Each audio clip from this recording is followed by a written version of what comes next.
Mirror, mirror on the wall, take me to a land full of whimsy and wonder. It's kinda dark in here. Where's my light? Oh crap. Co-op horror games are pretty popular nowadays, and for pretty good reason. Nothing beats experiencing fear and dread with the boys. But what if you don't have boys to game with? What if your boys are the voices in your head that go away when you take the medicine that your family insists you continue taking? What was I talking about? Oh yeah, this is Mirror Layers, an escape room horror game where you solve puzzles that run for your life from demented horrors. No, Grandpa, I don't want to take my medicine! And good news for you friendless losers out there, me included. The game gives us a taste of the co-op experience, but you're totally alone for the entirety of the game, with the co-op aspect taking place over an in-game social network that's populated by other players. Just like real life, connected, yet alone. So gamers, I'm sorry to say this, but in order to unravel the layers of mystery behind Apartment 12, we're gonna have to socialize. Ooh. And I'ma keep it real with you guys. Is this some 10 out of 10, the new Silent Hill hidden gem underrated masterpiece? No. However, I still found it fun, and I like to think that's what counts in the end. The game does have a couple of cool things going for it, with some novel ideas here and there, such as the social network mechanic, along with the story, which I felt like was almost on the cusp of achieving something special. Also, I just find it refreshing to play a horror game that isn't some long-winded metaphor about mental illness or trauma. And it does have its butt-clenching moments that don't rely completely on cheap jump scares, which, honestly, I would have never guessed from a horror game made by Italians. Here I thought the scariest thing they knew was breaking spaghetti. Oh, brother, this guy stinks! If you're still here after that painfully funny joke, I like to delve into the game and share my thoughts about the good, the bad, the ugly, all that jazz. So here's your spoiler warning, subscribe to the channel, like the video, and if you have any game recommendations, let me know in the comments. Now let's go beyond the looking glass into Mirror Layers. The game opens up with an invitation to the Chandran apartments and that a new game is waiting for us. Not accepting just closes out the game, so yes it is. We pick up the keys at the front desk and take the elevator up to apartment 12, and mysteriously trying to leave the 12th floor just loops us back, so we're stuck here for now. Searching the apartment, we find a note for us. It reads, "Search for the key, this is not a game. I'm sorry, sign B." Not ominous at all. The apartment itself is spacious and swanky.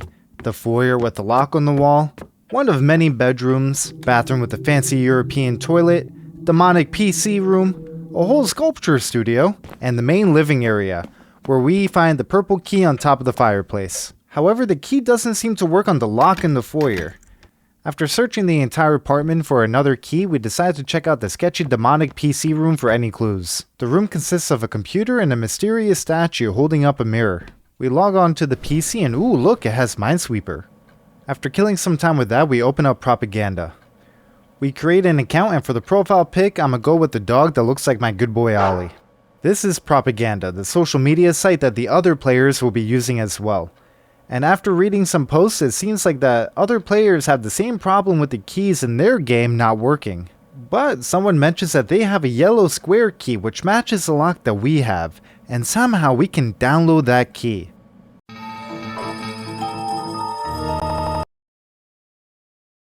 After downloading the key, it's in our file folder, and here we have a couple of options. We can inspect the metadata of items to read a brief synopsis. The key reads, "I thought about making it as an empty cage, aimed to contain. We made contact. As for you, what does your lock say?" We can also add items to the mirror, which allows stuff to come into the real world. Kinda reminds me of the, you wouldn't download a car meme. Well, I downloaded a key. We also decide to upload our key to help out anyone else, cause why not? Now with the yellow key, we can unlock what's behind the curtain. And it's a mirror with an option to cross. This takes us into a twisted mirror version of the apartment, and we officially start the chapter, also known as Layer, and this one is called We Asked Her to Give Us Kindness. Each layer is going to be two parts, an enigma section which is a puzzle, followed by what I call the haunting. More on that one later. As we search the apartment, there's a cage with a pile of flesh where the computer room should be, but we can't interact with it. In the bedroom, we pick up an NES game cartridge and the music abruptly stops. Which brings me to my first negative of the game. That's going to be the last we hear of any atmospheric music for the rest of the game. Sure, just having the atmosphere carry the game is good and all, but me personally, I like creepy soundtracks and how they can be implemented. It just creates more moments to add to the spook factor.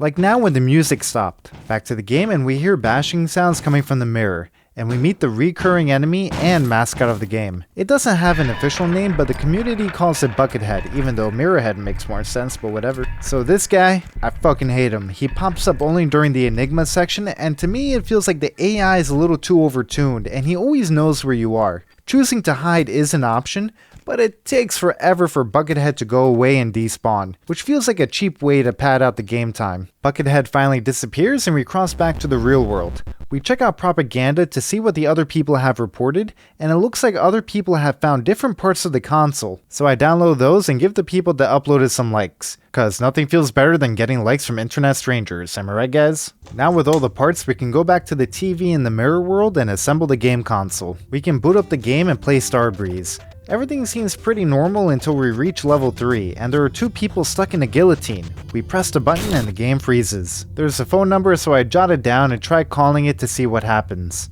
It connects us to the not Nintendo customer support line, so let's hear the options. Thank you for calling New Tempo customer support. If your console is outdated and you want to receive a new firmware to your home, press 1. For the firmware installation procedure, press 2. For our game catalog, press 3. If you want to know how I was killed, press 4. Well, I gotta press number 4 after that. I'm in the fridge. Do not open it. Thankfully, you can't interact with the fridge, so we press 1 and we get a new cartridge delivered, so we patch the game. After patching, we reboot Starbreeze and now we can properly play out the 3rd level.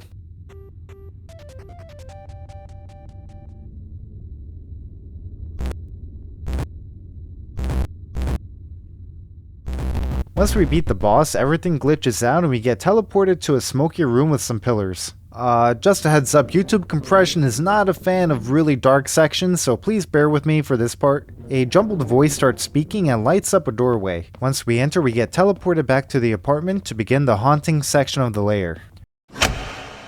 The general idea of a haunt is that a ghost will try to get us and we have to beat it. Oh shit, no thank you! The ghost here is hiding around corners, so we have to try and avoid it. Here's the fridge now with blood seeping out of it and footprints leading to the window. We continue walking down the hallway avoiding the ghost until we enter a room with a cassette player playing baby cries. This triggers stage 2. Red light, green light. And if you've seen Squid Game, you know what happens if you move during a red light. Red. Slowly make our way to the room the ghost is leading us to, and Jesus Christ, don't do that! Insert the new cassette in the player and give it to the ghost.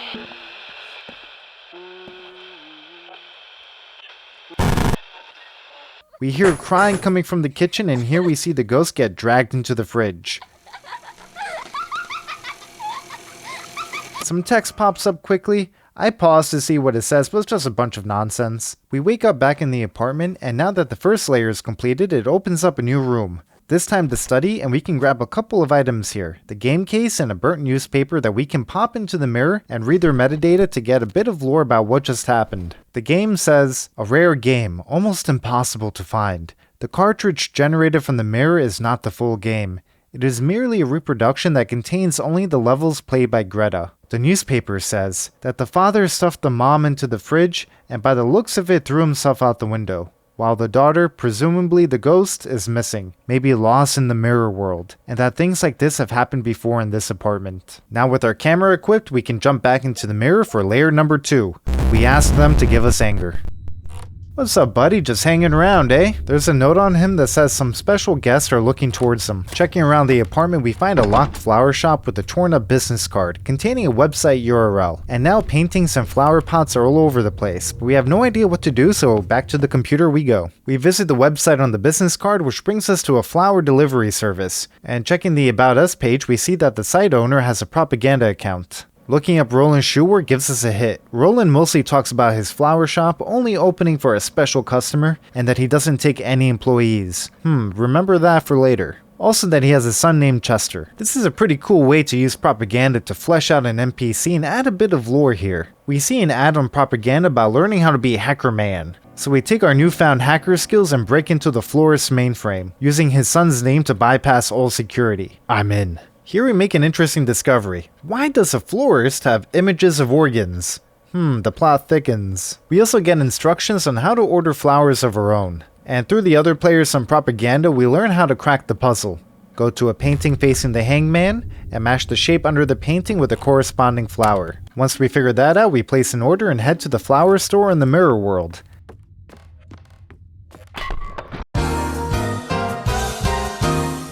The flower store is now unlocked, and inside is a large fridge. Opening that up brings us back to the dark room.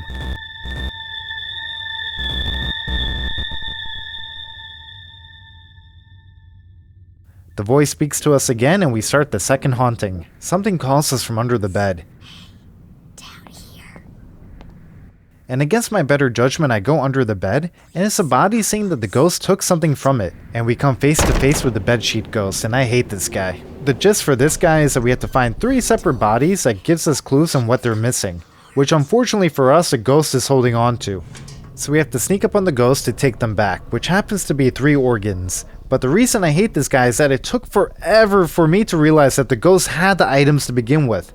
There was no intuitive way to know. I was just looping around the apartment with no luck. And then once it chases us, there's a gust of wind that slows down our running speed. This kinda gives me the feeling those nightmares you get where your body is so heavy that you can't run. So maybe I just hate this guy from a primal standpoint, and not the fact that it was extremely tedious getting 1 organ at a time, then running away from it, and then finally finding where to place each body part. It just straight up wasn't fun. Once we return the final body part, we're shown a piñata bash straight out of hell that the mannequins want us to join in on. Maybe it'll drop some candy.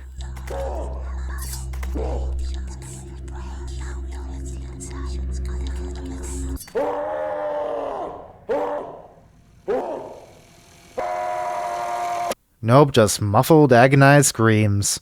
And that's the second layer cleared. This unlocks a balcony and 2 new items that we can read in the computer, a magazine and a VHS tape. The magazine contains an article about Roland and that his flower shop was actually a front for an organ trafficking business, but when the police broke into the apartment it was too late. Roland was stabbed and his son Chester missing. The VHS tape that's titled Chester is way more sinister, saying we have no idea what it contains, and maybe it's for the best. Jesus Christ, Roland, you sick son of a bitch. On to layer 3, but this time the title is a little weird. We asked blank to give us attention. Back into the mirror of fun we go, and this time while searching the apartment, the mysterious sack of flesh is gone. Uh-oh. And we come across this puzzle which we can't make heads or tails of. After playing around with it for a bit, the TV turns on playing an ad for a crane company, along with a phone number. Calling the number connects us to the crane company and it tells us that this enigma is broken and that the crane will help us escape. Something doesn't add up here. However, over by the window, a crane has given us access to the building across from us. Entering the building, we get a new chapter title, Layer 999. He asked us to give him answers. In this new building, we find a PC that's password protected, a locked case with a radio, and a piece of a CD. We'll take this back to propaganda to see what the others have to say. And it turns out that others have found different CD pieces in their world, so we download all the pieces we need, but they're still in pieces. Checking their metadata, it shows that each piece has a bit of a paragraph, and with the text editor mechanic, we can edit the metadata to combine the paragraph into its proper order. Pretty nifty idea. After putting the text together, it reads, "On that day we tried making contact but nobody knows. If I'm conscious about it, let me tell you. It's just because of that old radio. I did make contact and that's why I'm so sure of it. Divine messages permeate this place. And slowly, they will permeate my very, very own soul."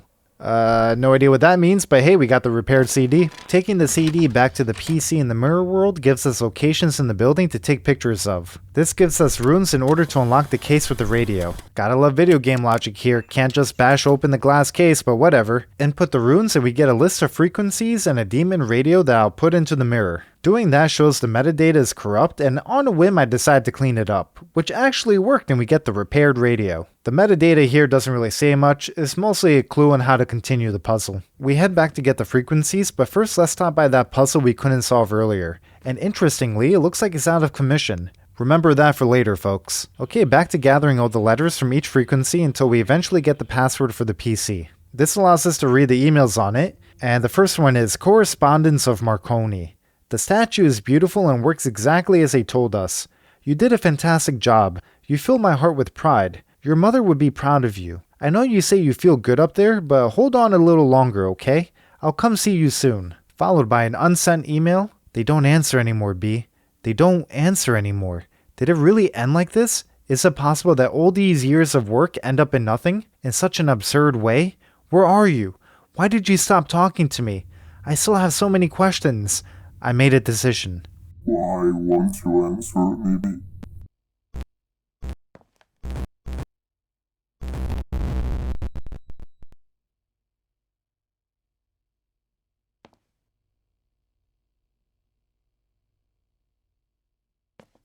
Please answer me. We then get teleported to the dark room again, but this time the voices are all garbled and we can't understand what they're saying. With that, onward to the haunting. We pick up a lighter and the phone rings. Why are you not in the house? I wanted to talk to you. Why aren't you here? The lady is so sad. This place knows it. She's coming. Reach the elevator. I'll wait for you there. Run.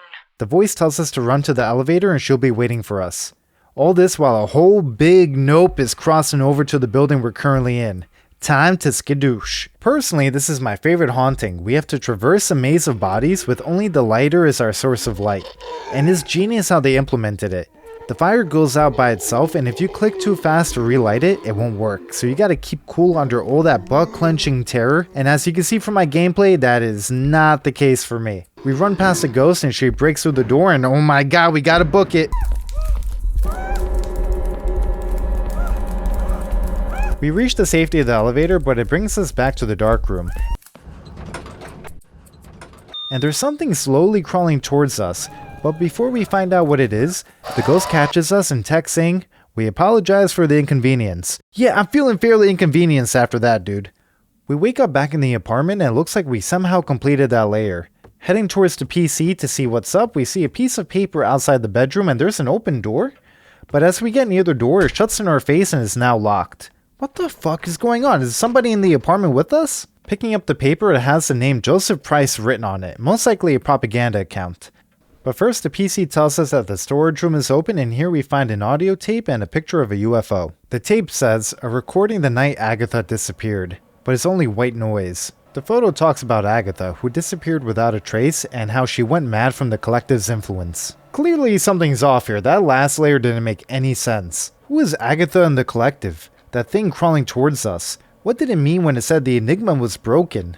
Well, let's just make a note of that and continue on to the next layer. Back to the paper with Joseph Price, we type the name into propaganda and bingo, we have a match. Turns out Joseph Price is another player going through the same layers as us, but he seems to have had a different experience in the last layer compared to us. And now he's giving clues about the current layer's family, the Kelsches, that all died in their sleep after being drugged. Now, for the sake of brevity and also the fact that I didn't really like this puzzle, the general idea is to deliver packages to each of these flaps. Doing so opens up the doors, allowing us to move body bags on the ceiling rails. Now we go to the roof of the other building and solve a puzzle based around the periodic table, which I wasn't a fan of because it doesn't really fit the theme of this enigma. It just feels like a puzzle for the sake of having a puzzle. Once we solve that, we get 3 game pieces. We use those pieces to win this game, which aligns the rails, allowing us to move the body bags to these gurneys. And we're back to the good old dark room. Let's commence the haunting. The ghost this time is Grandpa, and holy moly did this scare the fuck out of me the first time I saw him. If he catches you, he'll force you to eat a pill, and if you refuse, you get a slap. Keep your pimp hand strong, Grandpa. The idea behind the haunting here is to get to the study, and man is it nerve-wracking trying to concentrate cause Grandpa will be pushing pills through the keyhole as a sort of timer. Simple, yet effective. Break open the safe to get the key, which leads us to the study. Now we just have to frantically throw these books off the shelf to figure out what to do next. Eventually finding a key in a lockbox containing, yep, a gun. Come get some, Grandpa.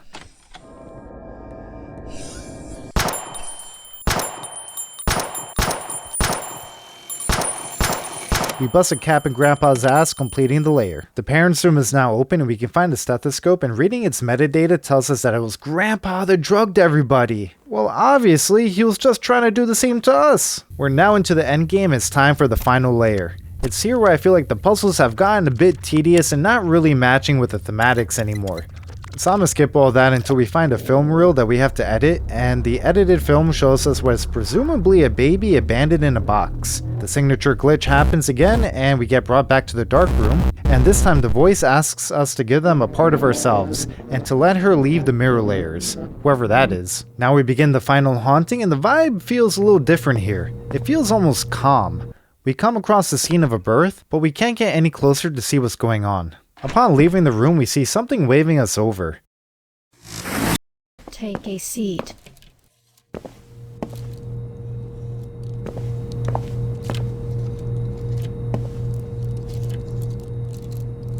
Ah, we finally found the chance to chat a little. Sorry to interrupt the Chandran's story, but look at it this way. I have spared you from further pain, both physical and mental. I wish I could introduce myself, but unfortunately, I do not possess a name. You can call me Sack of Meat, since that is the form I had when I started to assimilate your data. We follow, and she tells us that she's interrupting the Chandran story and that her name is Sack of Meat, Perfect. heavily hinting that she was the thing in the cage during the earlier layers, and that she's been assimilating our data. Man, this story just took such a weird turn. She then teleports us back to the fourth enigma to have a chat while we play a board game. So buckle up, cause it's time for a bit of exposition. Sack of Meat tells us that only complete organisms can cross the mirror, and that she can't cross herself because she's incomplete due to a lack of a soul. So she's been trying to manifest a soul of her own by gathering information from us and the other players. Basically, we're training ChatGPT to become human. This also explains why Buckethead can't cross the mirror. Is it complete?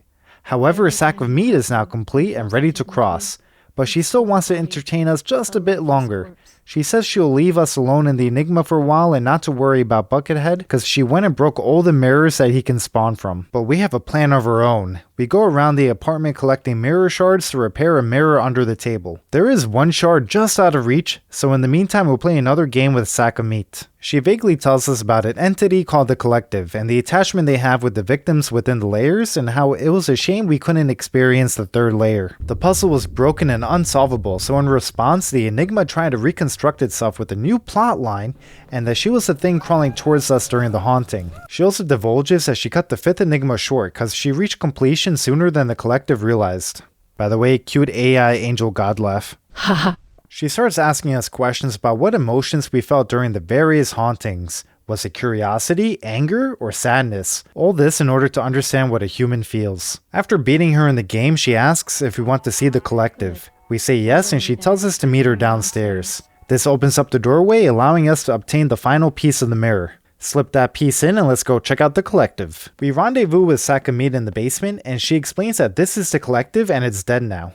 How the Collective is wherever our gaze ends while we access the mirror world, with the dark room at the start of every haunting being its heart. Basically, the Collective itself is a dimension, something incomprehensible.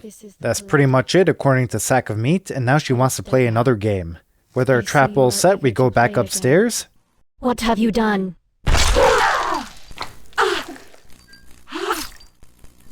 Buckethead pops out of the mirror, impales Sack of Meat, and he takes something from her body. Buckethead heads over to the mirror, and we seemingly cross the mirror together. We get one final message from the Collective thanking us for completing his child, and to relay a message to Beatrice that everything's... Boom, credits, and we wake back up in the apartment. That's it? We still have some loose ends here. Who's Beatrice? What became of Buckethead?